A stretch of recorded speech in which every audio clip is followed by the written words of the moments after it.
lagi sama Cak Yen. Kali ini sambil nyetir. Sempatnya bikin video sambil nyetir. Oke, kali ini kita bahas apa ya? Kemarin ada konsumen ganti oli. Motornya Matic. Scoopy kalau nggak salah. Jadi Scoopy tahun berapa lupa saya tahun 2018an. Jadi pas ganti olinya tuh habis, bener-bener habis, nggak netes gitu. Ya netes hanya beberapa lah, netes. Terus kita kasih edukasi ya ke pemiliknya. Jadi biasanya gini kan, kalau motor habis kehabisan oli, itu nanti kalau dikasih oli baru atau diisi oli, biarpun bekas atau baru, itu nanti akan keluar asapnya atau akan berasap, akan ngebul bahasanya. Nah, itu. Jadi kita kasih edukasi lah supaya tidak salah paham. Karena di bengkel itu banyak teman-teman mekanik juga ngerasakan apa yang saling ngerasakan lah. Kadang ada yang loh habis ganti oli kok jadi ngebul motor saya gitu. Jadi komplain ya. Kebanyakan sih yang nggak tahu, yang nggak paham itu sering komplain. Itu kami sering ngalami, kami sering dapat komplainan seperti itu. Makanya untuk mekanik-mekanik atau sedulur-sedulur kuku ireng, sedulur mekanik, jadi kasih edukasi. Jika saat ganti oli dan olinya telah habis, tidak ada ya setengahnya atau hanya 1/4 liter atau 0, sekian, kita edukasi. Panggil Bu, Mbak, Pak, atau yang lainnya, atau D, terserah. Nah, kasih edukasi, olinya habis motor sampean. Jadi ini nanti setelah dikasih oli baru dia akan berasap. Jadi biar nggak kaget. Itu karena kalau tidak diedukasi nanti akan ada semacam kecurigaan lah, apalah gitu. Jadi lebih baik diedukasi langsung jika ditunggu, supaya tidak terjadi saling tuduh atau salah sangka.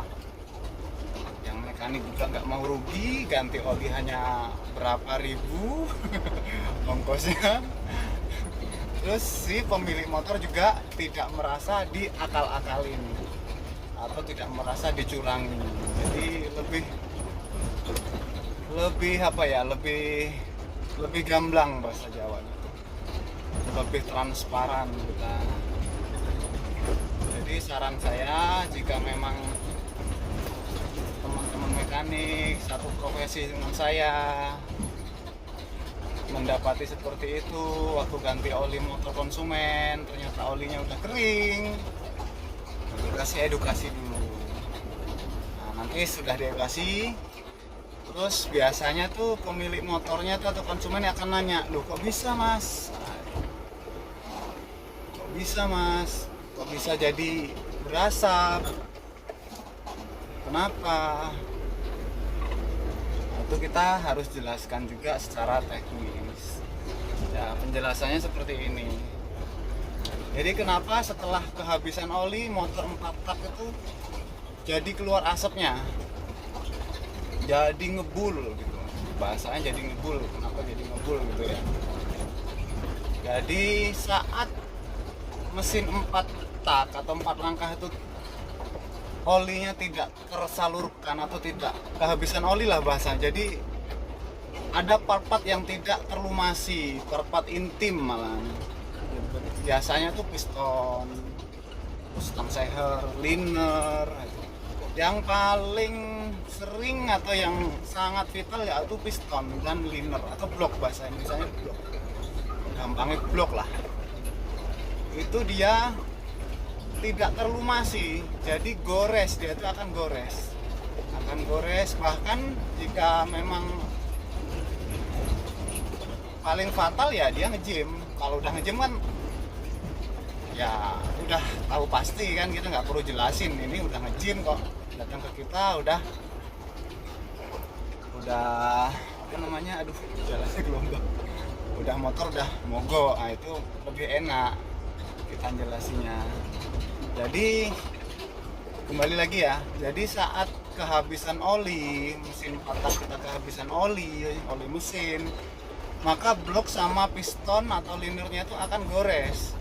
Jadi nanti saat diisi oli baru, dia oli itu akan menerobos lewat gores-goresan liner itu sendiri, bisa lewat ring piston, lewat apa, blok yang tergores itu sendiri. Nah jadi nanti oli itu akan maju ke ruang bakar, ikut kebakar, maka jadilah asap ya. Jadi oli itu nanti, oli yang baru diisi itu tadi, dia akan masuk ke liner ya, biasa dia ngelumasi liner memang tugasnya. Cuman jika liner dan pistonnya itu udah gores, dia akan menerobos masuk ke ruang bakar dan ikut terbakar seperti motor 2 tak. Jadi dia akan ikut terbakar ya. Jadi motor 4 tak tuh olinya nggak ikut kebakar, seharusnya nggak ikut kebakar, nggak ikut nyelonong ke ruang bakar. Berhubung dia udah gores, penahannya udah nggak ada, carringnya udah gores juga, liner udah gores, piston udah gores, nah, dia akan menyelonong dia akan nyelonong masuk ke ruang bakar dan ikut terbakar bersama bahan bakar. Jadi makanya dia langsung jadi keluar asapnya. Nah, terus solusinya gimana? Solusinya buat motor yang udah kehabisan oli dan masih hidup dan jadi berasap, solusinya ya nggak ada lagi selain dibenerin, selain dibuka, diganti yang rusak. Maksudnya yang liner yang gores di quarter ulang, piston yang gores diganti baru, ringnya yang diganti baru, supaya mulus lagi dan oli tidak menerobos ke ruang bakar lagi. Jadi itulah kadang pasti terjadi di semua bengkel, saya yakin seluruh dunia bahkan di Indonesia, bahkan terutama mental mekanik harus baik juga, harus kuat. Jadi kadang ada beberapa pekerja bengkel atau mekanik tuh nggak mampu mengutarakan atau tidak mampu menjelaskan dan mengedukasi konsumen. Jadi di situ nanti malah akan terjadi salah paham lah, inilah itulah. Jadi si pemilik motor nanti akan nuntut. Itu biasanya seperti itu. Kami juga pernah mengalami saat belum kenal. Kalau udah langganan, udah saling percaya, orang yang udah ngerti mesin, mah enak aja. Orang kadang memaklumi, wah oli gua habis, oli gua. Waduh, padahal baru 3 bulan. Waduh, baru kok 3 bulan gitu. Jadi itu tadi ya, video pendek ini semoga bermanfaat. Jadi buat konsumen juga, supaya buat yang awam bisa sedikit paham, buat mekanik yang nggak bisa menjelaskan ya boleh video ini dijelaskan ke konsumennya, teman-teman. Termasuk saya dulu waktu baru belajar bengkel ya, kita juga tidak mampu merangkai kata-kata untuk menjelaskan, itu tidak mampu gitu. Jadi taunya bu olinya ini tuh nggak mampu. Oke, seperti itu dulu. Kayaknya ada telepon. Makasih.